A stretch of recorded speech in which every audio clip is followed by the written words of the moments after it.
দেশ বিদেশের ব্যবসা বাণিজ্য আর অর্থনীতির সব খবর নিয়ে আমন্ত্রণ ওয়ালটন স্মার্ট ফ্রিজ বিজনেস রিপোর্টে। আবাসন খাতে কমেছে নতুন প্রকল্পের সংখ্যা। ড্যাপের কারণে কমেছে ভবনের আয়তন, প্রতিষ্ঠানকে জমি দিতে অনীহা মালিকদের। ভরা মৌসুমেও দেশে ঊর্ধ্বমুখী চালের বাজার। প্রথম চালানে ভারত থেকে এলো 24,500 টন চাল। দাম স্থিতিশীল হওয়ার আশা। দাম বাড়ায় ভোক্তারা চাপে পড়লেও খুশি আলু চাষিরা। মাঠেই প্রতিমনে দাম পাচ্ছেন 2,000 টাকা বেশি। এমন সব খবর নিয়ে আমাদের আজকের আয়োজন। মিলিয়ন অফার ওয়ালটন ফ্রিজ কিনে পেতে পারেন 20 লক্ষ টাকা, রয়েছে কোটি কোটি টাকার নিশ্চিত উপহার। দিন দিন আবাসন চাহিদা বাড়লেও উচ্চ মূল্যের কারণে অনেকেই সেই চাহিদা পূরণ করতে পারছেন না। খাত সংশ্লিষ্টরা বলছেন, ত্রুটিপূর্ণ বিশদ অঞ্চল পরিকল্পনা বা ড্যাপের কারণে ঢাকার জমির মালিকেরা আবাসন প্রতিষ্ঠানগুলোর সাথে প্রকল্প করতে আগ্রহী হচ্ছেন না। ফলে এমন পরিস্থিতির সৃষ্টি হচ্ছে। রঞ্জিবুল মিজানের রিপোর্টে বিস্তারিত। রাজধানী ঢাকা জীবন আর জীবিকার তাগিদে দেশের বিভিন্ন প্রান্ত থেকে আসা মানুষের বাস এই শহরে, যেখানে স্থায়ীভাবে বসবাসের জন্য অধিকাংশ মানুষের স্বপ্ন নিজের সাধ্যের মধ্যে একটি ফ্ল্যাট বা বাড়ির। যদিও উচ্চ মূল্যের কারণে তাদের অনেকেরই সেই স্বাদ পূরণ হয় না সাধ্যের সীমাবদ্ধতায়। তারপরেও প্রতি বছর শহর জুড়ে হাজার হাজার ফ্ল্যাট বিক্রি হয়। চাহিদা থাকায় আবাসন কোম্পানিগুলোও নিচ্ছে নতুন নতুন প্রকল্প। এই যেমন ক্রিডেন্স হাউজিং লিমিটেড, যারা প্রতি বছর গড়ে 2 থেকে 250 ফ্ল্যাট বিক্রি করছেন। ধানমন্ডি, লালমাটিয়া, কলাবাগান, মোহাম্মদপুর এইসব জোনগুলোতে উত্তরাতে আমরা বেশি কাজ করি। তো আসলে আমাদের পিছনের সময়গুলোতে আমাদের বাৎসরিক বিক্রি হতো 200 থেকে 250 প্লাস অ্যাপার্টমেন্ট বিক্রি হতো। তো এখন আপনারা জানেন পারিপার্শ্বিক অবস্থা, দেশের অবস্থার কারণে হয়তো কিছুটা স্লো। ইনশাল্লাহ আমরা আশা করছি খুব দ্রুতই আবার দেশের অবস্থা ঠিক হয়ে গেলে আমাদের ব্যবসা স্বাভাবিক হবে ইনশাল্লাহ। রাজধানী উন্নয়ন কর্তৃপক্ষ রাজুকের হিসেব বলছে, ঢাকার মোট আবাসন চাহিদার 35% যোগান দেয় বেসরকারি আবাসন ব্যবসায়ীরা। মাত্র 7% আসে সরকারি খাত থেকে, বাকিটা গড়ে ওঠে ব্যক্তি উদ্যোগে। আবাসন ব্যবসায়ীরা বলছেন, করোনা মহামারী, রাশিয়া ইউক্রেন যুদ্ধ আর ডলারের দর বৃদ্ধির প্রভাব পড়েছে নির্মাণ সামগ্রীর দামে। ফলে বেড়েছে ফ্ল্যাটের দর। পাশাপাশি বিশদ অঞ্চল পরিকল্পনা বা ড্যাপ কার্যকরের ফলে কমে আসছে ঢাকার বিভিন্ন এলাকার ভবনের আয়তন। এর ফলে জমির মালিকরা আবাসন প্রতিষ্ঠানের সঙ্গে প্রকল্প করতে আগ্রহী হচ্ছে না। এতে কমছে আবাসন প্রকল্পের সংখ্যা। এখানে বৈষম্য হয়েছে, কারণ এখানে দেওয়া হয়েছে ভাড়ার সংখ্যা বেশি বসুন্ধরাতে, দেওয়া হয়েছে জলশিরিতে, দেওয়া হয়েছে উত্তরাতে, যেগুলো গভর্নমেন্ট অ্যালোটেড প্লট, এগুলোর মধ্যেই দেওয়া হয়েছে। কিন্তু যারা আমাদের ঢাকা শহরটা, গোটা ঢাকা শহরটা যদি আমরা শ্রেণীবিন্যাস করে আমরা যদি ভাগ করে দেখি, তাহলে দেখা যাবে 1/3 তারা করেছে, আর বাকিটাই কিন্তু মিক্স এরিয়া জোন। তো এই মিক্স এরিয়া জোনে যারা ল্যান্ড মালিক আছেন, ভূমি মালিক আছেন এবং ডেভেলপাররা কাজ করতে যাচ্ছেন, উভয় সমস্যার সম্মুখীন হচ্ছে। এমন অবস্থায় অনেক দিন ধরেই ড্যাব সংশোধনের দাবি জানিয়ে আসছে আবাসন খাতের সংগঠন রিহ্যাব। তবে এখনও সেই দাবি পূরণ হয়নি। সবশেষ 15 ডিসেম্বর ড্যাব বাস্তবায়নে একটি উপদেষ্টা পরিষদ গঠন করেছে সরকার। আশ্বাস মিলেছে 2008 সালের বিধিমালায় ফিরে আসার। আমরা আশাবাদী যে আমরা যে দাবিগুলো দিয়েছি, আমরা যে ল্যান্ড ওনারাও যে দাবিগুলো দিয়েছে এবং বিভিন্ন সংস্থা কর্তৃক থেকে বিভিন্ন দাবি ওনাদের কাছে গিয়েছে, এগুলো ওনারা স্ক্রিনিং করেছেন এবং এগুলো যৌক্তিক বলে ওনারা বিবেচনা করেছেন। এবং আমরা বলি যে এটা যৌক্তিক না, এটা অধিকতর যৌক্তিক, এইটা আরেকটু বেশি হলে ভালো হয়। তো যতটুকু ওনারা যৌক্তিক মনে করবেন ওনারা দেওয়ার পরে তারপর আমরা মন্তব্য করতে পারবো আসলে কতটুকু আমাদের জন্য দিয়েছে। ড্যাব সংশোধনের বিষয়টি ফয়সালা না হলেও বসে নেই আবাসন প্রতিষ্ঠানগুলো। খাত সংশ্লিষ্টরা বলছেন, আগের পাশ হওয়া প্রকল্পগুলো এগিয়ে নেওয়ার পাশাপাশি বেশি উচ্চতা পাওয়া যায় এমন এলাকাগুলোতে নতুন প্রকল্প নিচ্ছেন তারা, যদিও এই সংখ্যা খুবই কম। রঞ্জিবুল মিজান, বিজনেস রিপোর্ট, মাছরাঙ্গা টেলিভিশন। ভারত থেকে সরকারি উদ্যোগে আমদানি করা চালের প্রথম চালান নিয়ে চট্টগ্রাম বন্দরে পৌঁছেছে জাহাজ এমবি তানিজ ড্রিম। এই জাহাজে 24,690 টন চাল আমদানি করা হয়েছে। এর ফলে চালের বাজার স্থিতিশীল হবে বলে আশা খাদ্য মন্ত্রণালয়ের। এ নিয়ে নাজমুল সাদিকের রিপোর্ট, ক্যামেরায় ছিলেন রবিউল টিপু। দেশে ভরা মৌসুমেও চালের বাজার ঊর্ধ্বমুখী। এমন বাস্তবতায় চলতি অর্থবছরে 6 লাখ মেট্রিক টন চাল আমদানির অনুমতি দিয়েছে সরকার। এরই অংশ হিসেবে আন্তর্জাতিক দরপত্রের মাধ্যমে চাল সংগ্রহ শুরু করেছে খাদ্য মন্ত্রণালয়। প্রথম ধাপে ভারতীয় প্রতিষ্ঠান থেকে কেনা হচ্ছে 50,500 টন সিদ্ধ চাল। এরই মধ্যে চট্টগ্রাম বন্দরে পৌঁছেছে 24,690 টন। প্রথম যে চালানটা সেখানে 24,690 মেট্রিক টন এসেছে। পরবর্তীটা খুব শীঘ্রই হয়তোবা 10-12 দিন এর মধ্যে এসে যাবে। প্রতিদিন ৩,০০০ মেট্রিক টন করে চাল খালাস করার পরিকল্পনা রয়েছে। সেক্ষেত্রে এই ধাপে চাল খালাসে সময় লাগতে পারে অন্তত ৮ থেকে ১০ দিন। যদি জাহাজের 4টা ক্রেন কাজ করে, কারণ আমরা তো 4 হুক বেসিসে কাজ করি, অনেক সময় দেখা যায় জাহাজের ক্রেন যদি 1টা বা 2টা কাজ ঠিক মতো করতে না পারে, তাহলে একটু ধীরগতিতে হবে, হয়তো 10 দিনও লাগতে পারে।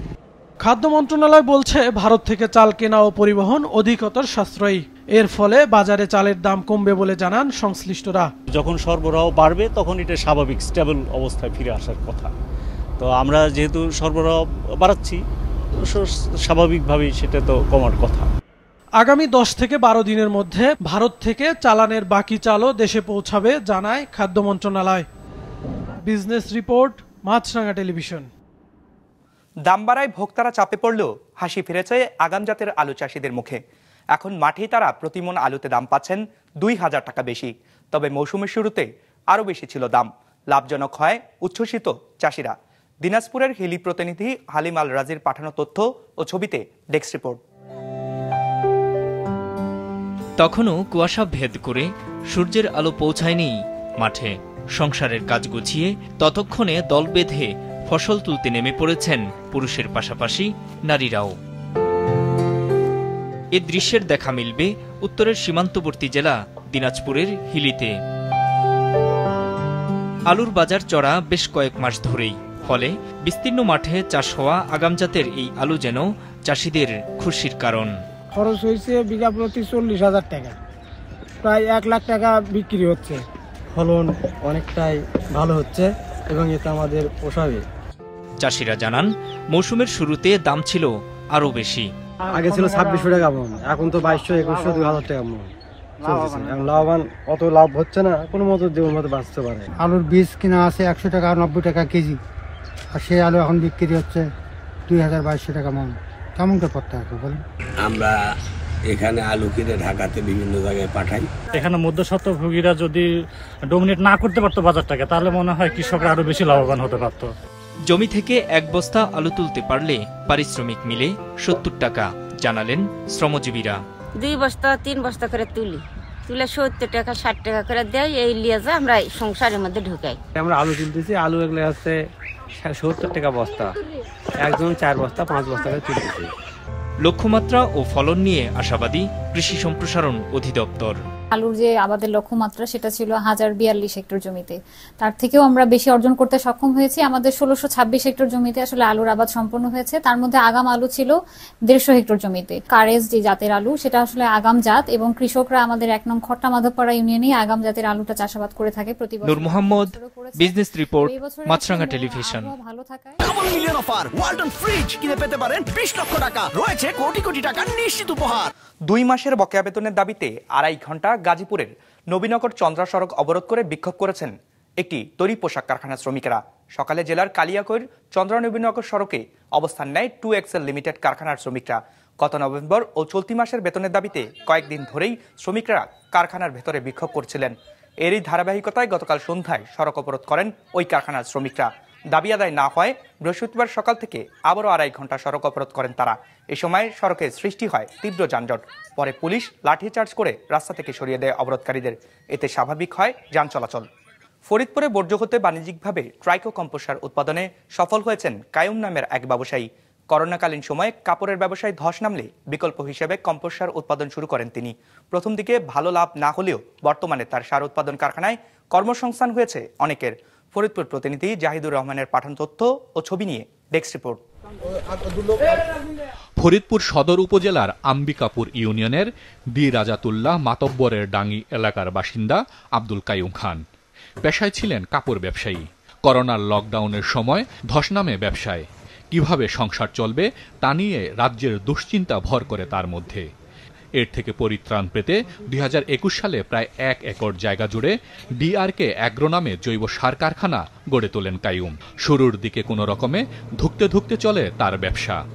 অবশেষে 1 বছর আগে ধরা দেয় সফলতা। কাইয়ুমের কারখানায় প্রতি মাসে উৎপাদন হয় 300 টন জৈব সার, যা স্থানীয় চাহিদা মিটিয়ে একটি বেসরকারি কোম্পানিকেও সরবরাহ করা হচ্ছে। সব খরচ বাদ দিয়ে মাসে 2 লাখেরও বেশি মুনাফা হয় তার। প্রথমে আমি শুরু করি খুব অল্প দিয়া, এরপরে দেখি যে দিন যায় এর চাহিদা অনেক বেশি হয়।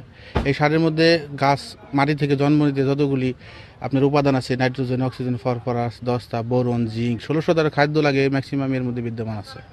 পরিবেশতে মানুষ যা ফালাই দেয়, যা কাজে না লাগে না, তাই আমি সংগ্রহ করে একটা শক্তি এবং একটা জৈবতে আমি পরিণত করার পরে সারটা ব্যাপক চাহিদা, এই বিভিন্ন মানুষের উপকারিতা পাইতেছে আর কি সারটা ব্যবহার করে। তার কারখানায় কর্মসংস্থান হয়েছে 25 জন শ্রমিকের, সচ্ছলতা ফিরেছে তাদের পরিবারে। আগে যে কাজ করতাম এই কাজ আমাদের দিকে হইতো না আর কি। এখন যে ভাই নতুন ফ্যাক্টরি একটা দিয়েছে, এই ফ্যাক্টরি থেকে আমাদের অনেকজনের ঘর সংসার চলতেছে।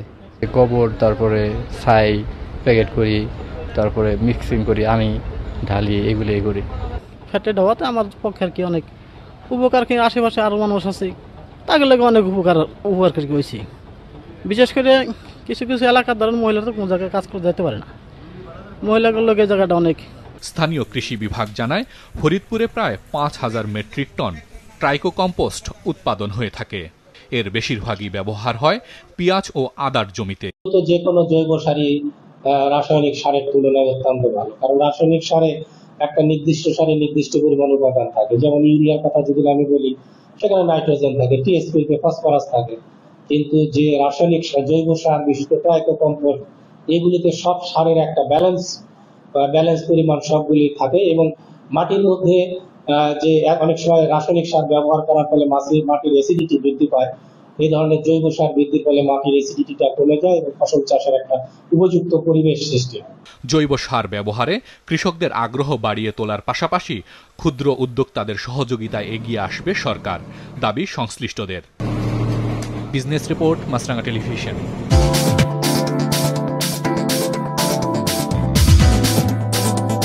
ইতিবাচক ধারায় শেষ হয়েছে ঢাকার শেয়ার বাজারে সপ্তাহের শেষ কার্যদিবসের লেনদেন। সার্বিক সূচক ডিএসএক্স 15 পয়েন্ট বেড়ে দাঁড়িয়েছে 5184-তে। হাত বদল হয়েছে 282 কোটি টাকার শেয়ারের মালিকানা। লেনদেনে অংশ নেওয়ার প্রতিষ্ঠানগুলোর মধ্যে দর বেড়েছে 187টির, কমেছে 128টির, আর অপরিবর্তিত রয়েছে 81টির দর। এবার বাজার নিয়ে বিশ্লেষণ শুনবো অ্যালায়েন্স ক্যাপিটাল অ্যাসেট ম্যানেজমেন্টের। আজকে লাস্ট অফ দ্য উইকে মার্কেট বিয়ারিশ সেন্টিমেন্টে ক্লোজ হচ্ছে এবং এই উইকের ওপেনিং ইন্ডেক্স ছিল 5222 এবং তা প্রায় একটি 38 পয়েন্টসের একটি কারেকশন হয়ে এখন ফাইনালি ক্লোজ হয়েছে 5184 পয়েন্টসে। এবং পাশাপাশি মার্কেটের উইকলি অ্যাভারেজ টার্নওভার ছিল মাত্র 300 কোটি টাকার মতো, অর্থাৎ ইনভেস্টাররা মার্কেটে যথেষ্ট কমই পার্টিসিপেট করছে এই মুহূর্তে। পার্সেন্টেজ ওয়াইজ আজকে প্রাইস বেড়েছে 48% কোম্পানির প্রাইসের, কমেছে 33%, এবং অপরিবর্তিত ছিল মাত্র 19% কোম্পানির প্রাইসের। এবং ফাইনালি সেক্টরের দিক থেকে আজকে সবচেয়ে বেশি টার্নওভার ছিল ফার্মাসিউটিক্যাল সেক্টরে, ফলোড বাই ইঞ্জিনিয়ারিং এবং ব্যাংকিং সেক্টর।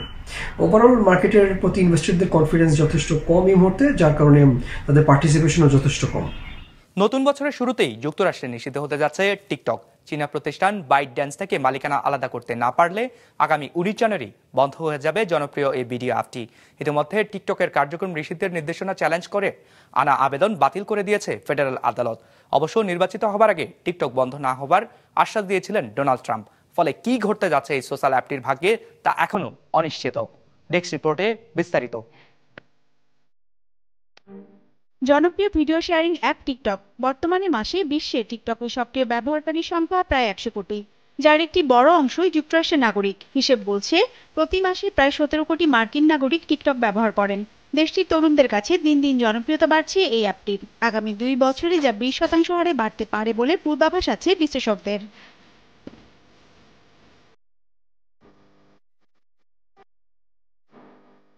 টিকটকের এমন জনপ্রিয়তায় শঙ্কিত মার্কিন প্রশাসন, কেননা এর মালিকানায় আছে চীনা প্রতিষ্ঠান ByteDance। সে কারণে নিরাপত্তার অজুহাতে টিকটক বন্ধের উদ্যোগ নেয় যুক্তরাষ্ট্র সরকার।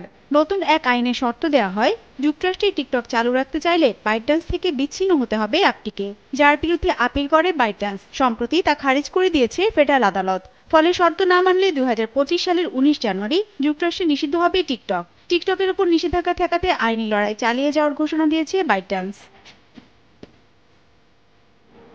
ডোনাল্ড ট্রাম্প মার্কিন প্রেসিডেন্ট নির্বাচিত হবার পর টিকটক নিয়ে নতুন আশা তৈরি হয়েছিল, কেননা নির্বাচনী প্রচারণার সময় এক ভিডিও বার্তায় টিকটক বন্ধ করা হবে না বলে জানিয়েছিলেন ট্রাম্প। যদিও আগের মেয়াদে এই অ্যাপটির বিরোধিতা করেছিলেন তিনি। টিকটক বন্ধের একদিন পর অর্থাৎ 20 জানুয়ারি প্রেসিডেন্ট হিসেবে শপথ নেবেন ট্রাম্প। প্রেসিডেন্টের পদে বসার পর মার্কিন কংগ্রেসে আইনটি বাতিল করতে পারেন ট্রাম্প। যদিও রাজনৈতিক বিশ্লেষকদের মতে এতে রাজি হবে না মার্কিন কংগ্রেস। সেক্ষেত্রে তিনি তার নতুন অ্যাটর্নি জেনারেলকে আইনটি প্রয়োগ না করার নির্দেশ দিতে পারেন। এছাড়া আরও একটি পথ খোলা আছে তার সামনে। আইন অনুযায়ী চীনা মালিকানা থেকে টিকটকের বিচ্ছেদ ঠিকঠাক হয়েছে কিনা তা যাচাই করতে পারেন প্রেসিডেন্ট। ফলে কার্যত বাইটড্যান্স থেকে বিচ্ছিন্ন না হলেও টিকটক তাদের থেকে আলাদা হয়ে গেছে এই ঘোষণা দিতে পারেন ট্রাম্প। অবশ্যই এতে সমস্যায় পড়তে পারে অ্যাপ স্টোরগুলো। আইনে বলা হয়েছে টিকটক যদি চীনা মালিকানা মুক্ত না হয় এবং অ্যাপ স্টোরগুলিতে 19 জানুয়ারির পরও টিকটক থেকে যায়, সেক্ষেত্রে তাদের মোটা অঙ্কের অর্থ জরিমানা দিতে হবে।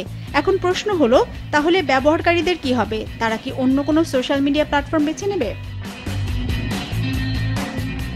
এদিকে টিকটক নিষিদ্ধ করা হলে যুক্তরাষ্ট্রের অর্থনীতিতে এর নেতিবাচক প্রভাব পড়বে বলে দাবি বিশ্লেষকদের। কেননা এই অ্যাপটি ব্যবহার করে জীবিকা নির্বাহ করেন অনেকে। তথ্য বলছে টিকটক বন্ধ হলে অন্তত 3 লাখ মার্কিন কর্মসংস্থান হুমকির মুখে পড়বে। যদিও শেষ পর্যন্ত টিকটক বন্ধ হবে না বলেই মনে করছেন যুক্তরাষ্ট্রের ব্যবহারকারীরা। হিরজুন Meera, business report, Maasranga television. দর্শক, আমাদের যে কোনো পর্ব নিজেদের সুবিধাজনক সময়ে দেখতে সাবস্ক্রাইব করুন বিজনেস রিপোর্টের অফিসিয়াল ইউটিউব চ্যানেল।